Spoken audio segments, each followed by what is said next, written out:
Hello, it is my pleasure to bring to you our next featured speaker, Sandra Miller Jones. She was born in Winston-Salem, North Carolina, received her BA degree in sociology from Howard University, where she was a member of the Alpha Kappa Alpha sorority. She then became the first African American woman to graduate from Northwestern University's Kellogg School of Business when she received her MBA degree in 1971. Upon graduation, Jones was hired as the first African American woman manager at Quaker Oats Company, where she managed several of the company's major franchises, including the $100 million plus Quaker Oatmeal franchise. In 1978, Jones left Quaker Oats and founded Segmented Marketing Services, Inc., SMSI, a national marketing services company. SMSI's client list includes Procter & Gamble, Blue Cross and Blue Shield, Revlon, Quaker Oats, Kraft Foods, General Mills, and the United States Postal Service, among others. In 2013, Jones founded SMSI Health Insurance Solutions, whose mission is to help underserved consumers acquire affordable health insurance. She also became an adjunct professor of marketing at Wake Forest University's Babcock School of Management. Jones helped establish the National Black MBA Association and the Chicago Minority Purchasing Council, and helped start a business initiative for the League of Black Women in Chicago, Illinois.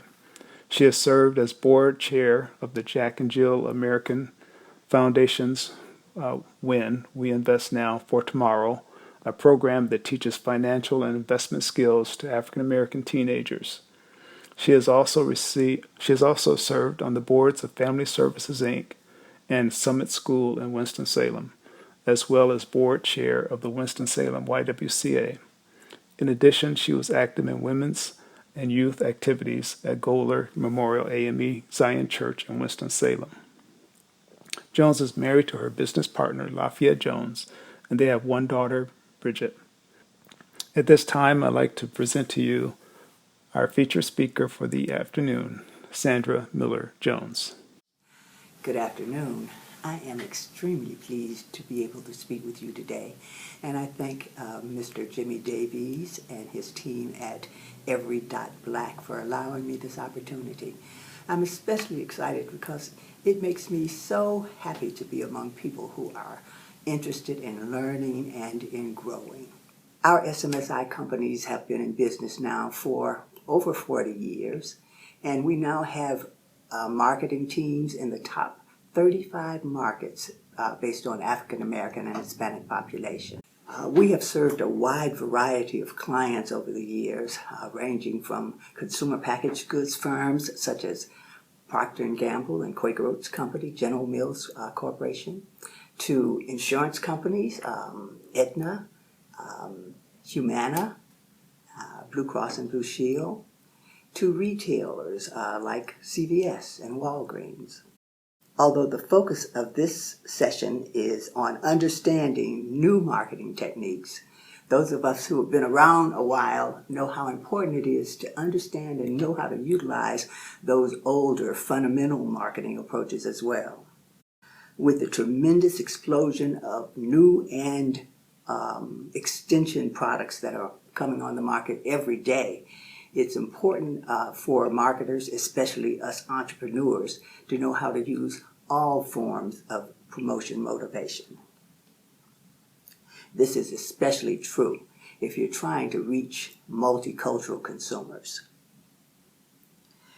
This consumer segment is large, growing, and becoming the most important segment in the United States to be able to communicate with and to motivate.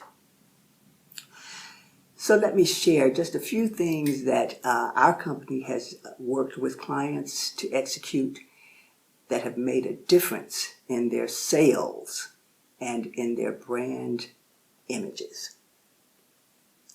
First, let me remind you that multicultural consumers are projected to be 80% of the growth in the consumer population in the United States within the next 12 years by 2030. These populations are easier to reach and easier to market to than the general market population if you know what to say and if you know where to go. The fact that they are concentrated in just, 8,000 zip codes in the United States means that they are geographically easier to reach than the total population. And the spending power of these populations are growing at an exponential rate. One must be able to reach these populations on site, online, on air, and on point. We found that the most effective techniques for reaching these populations on site, which is what our grassroots marketing approaches have been over the years, are through a number of things, ranging from community partnerships to using cause-related promotions as the focus of your campaigns. Perhaps the most successful segment in the population, segment of retailers and manufacturers who have used cause-related promotions are those who are involved in the ethnic beauty industry. Soft Sheen Carson's, which is now continues to be one of the leading ethnic companies in the United States, used cause-related promotions way back in 1990. Community partnerships continue to be extremely important. Black churches are among the most effective ways to generate awareness and usage among African American consumers, for example. Nearly 70,000 black churches are in the United States alone, and over 80% of the African American population is represented in church at least once a month.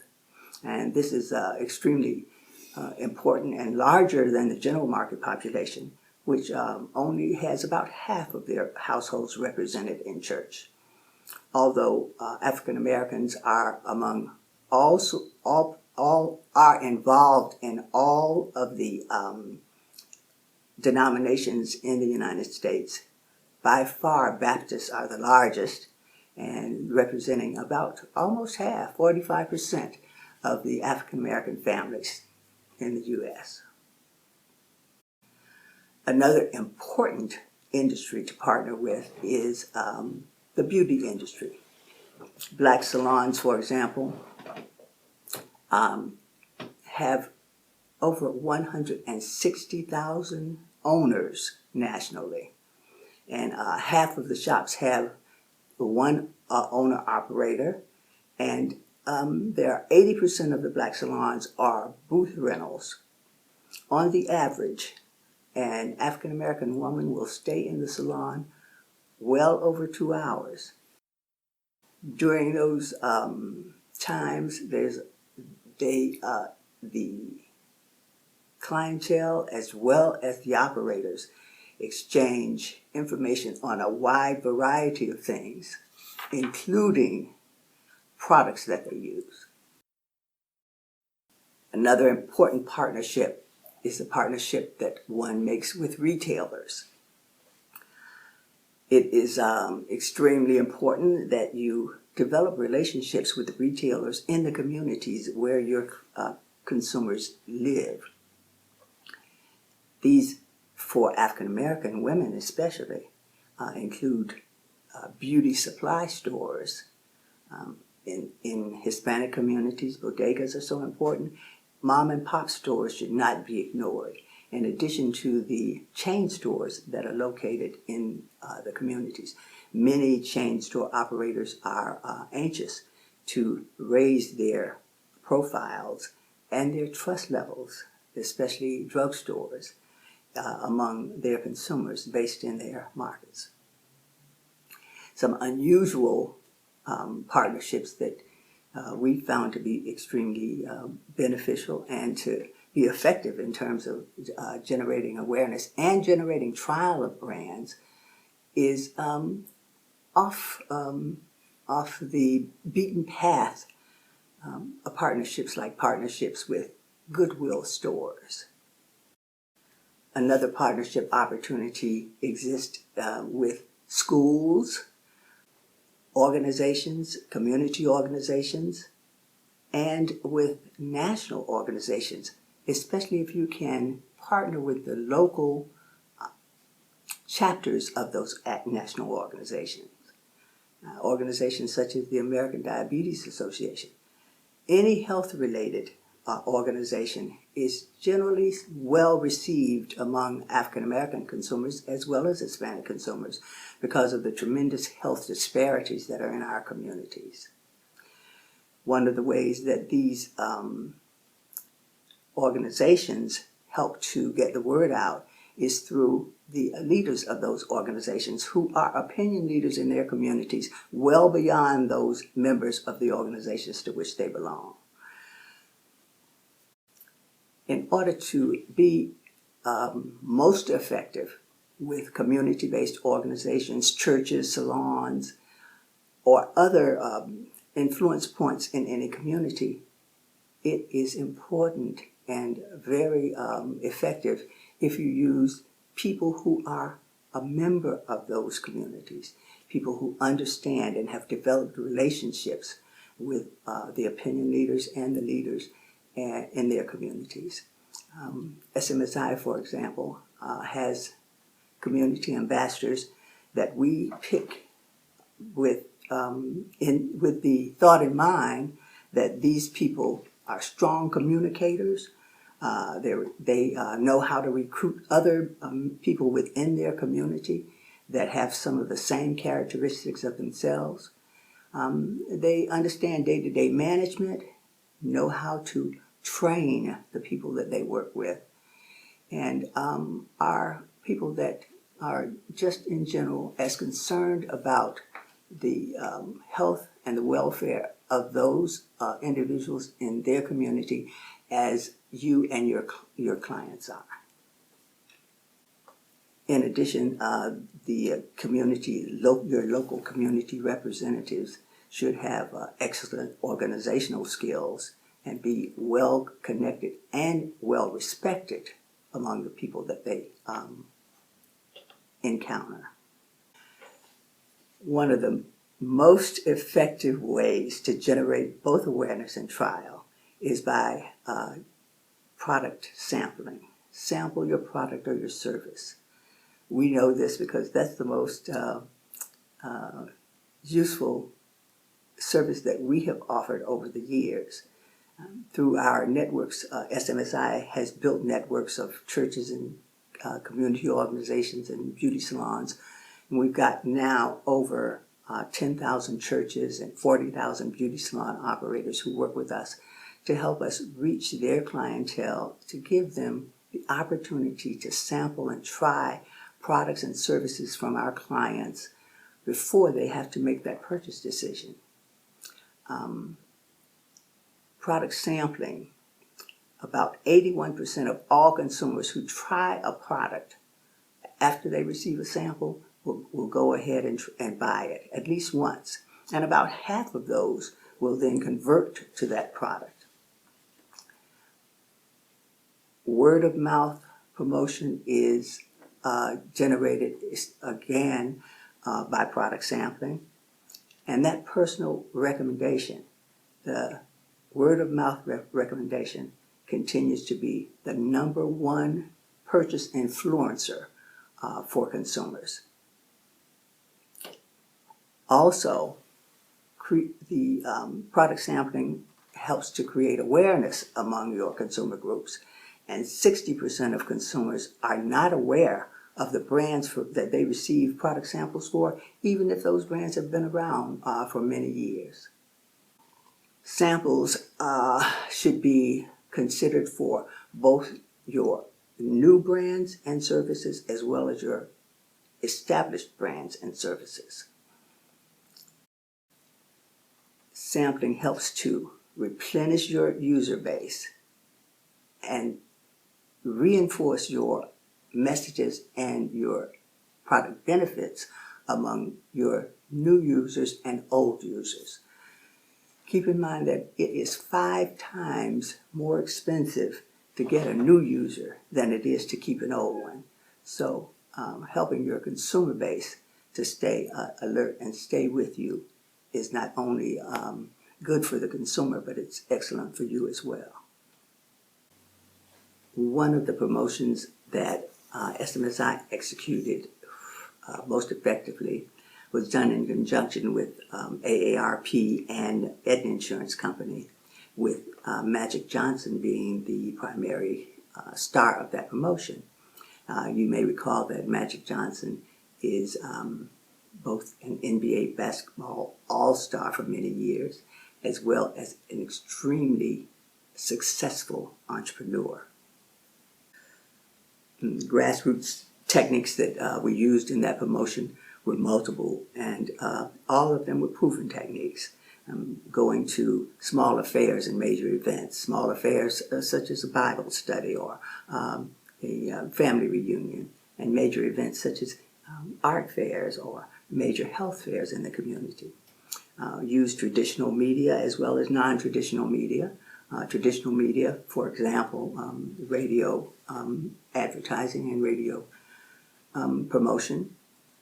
And we found that gospel radio provides both an effective and an efficient way to communicate to African American audiences in the radio community. Also, it was important to use culturally appropriate materials. It's important that culturally appropriate collateral materials be used. And celebrity involvement is a strong motivator among African American consumers. The celebrities do not have to be national celebrities. Local people who are recognized as celebrities are also great opinion leaders and influencers in this consumer segment. While online techniques will be discussed in detail by other presenters during the conference time, there are just a few that we want to point out, and one is the use of bloggers, which I understand is continuing to grow and to be extremely effective, to the need for you to research your competition, and there are sites such as Open Site Explorer that enable you to do that, and then the need for you to join social community forums, including Every.Black. We worked for feeding for General Mills several years ago to help grow seven, as a matter of fact, of their major brands who are established long-term brands. But these General Mills and the brand managers understood that their brands needed to get more attention among African American consumers, especially those living in the Southeast. Categories that we worked with included cereal and yogurt and baked goods and snacks. So it's a broad variety of categories, and all of them are brands that were well recognized among our consumers, and including Cheerios and Yoplait yogurt and Betty Crocker and Nature Valley bars. So we were talking about brands that were well established and had excellent distribution already. The challenge was to find ways to differentiate these brands, to say something to the consumers that was both relevant to the consumer and also provided some new learning and new motivation for buying these brands. The target for this promotion was African American women 25 to 55 years old, a key target among many marketers. SMSI executed a program for General Mills and these 7 brands, first in 3 cities in the Southeast United States, and then we expanded to 15 cities with the grassroots approaches. The celebrities that were used in these promotions were Steve Harvey and Susan Taylor. Susan Taylor traveled with the team from market to market, and in each market there was an opinion leader luncheon where up to 100 people in each market who were in contact with our target audience and who had good relationships and who were depended on by their constituents to give them advice on a broad range of things, were brought together for a presentation about the promotion itself, what was being done, and Susan Taylor's presentation and comments. Because the promotion was focused very heavily, again, on improving the health of the community, Susan Taylor's message was very much in tune with her personal opinions and her personal mantra about staying healthy. You will recall that Susan Taylor is Editor-in-Chief Emeritus for Essence Magazine.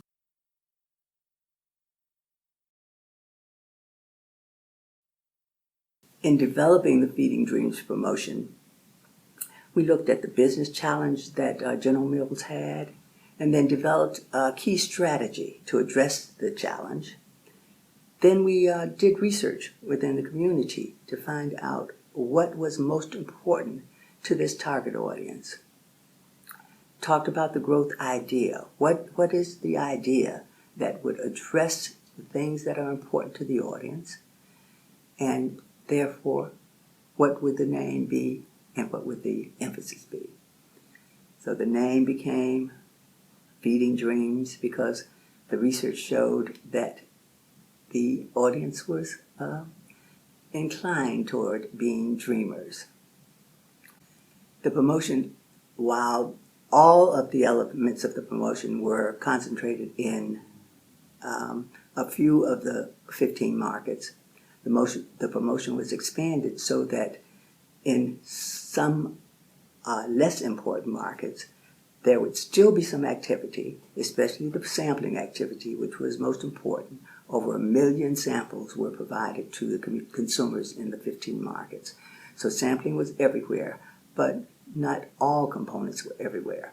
So your promotions can be structured so that you can have multiple levels of activity in your markets based on the importance and the potential for those markets to grow.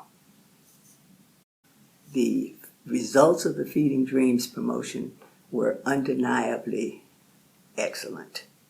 According to the client, sales of on the average, the sales of the 7 brands that were included in the promotion grew over 100%, as well as the number of visits by each household to the grocery store to buy that product grew by over 100%. And the number of units that were sold also grew by over 100%.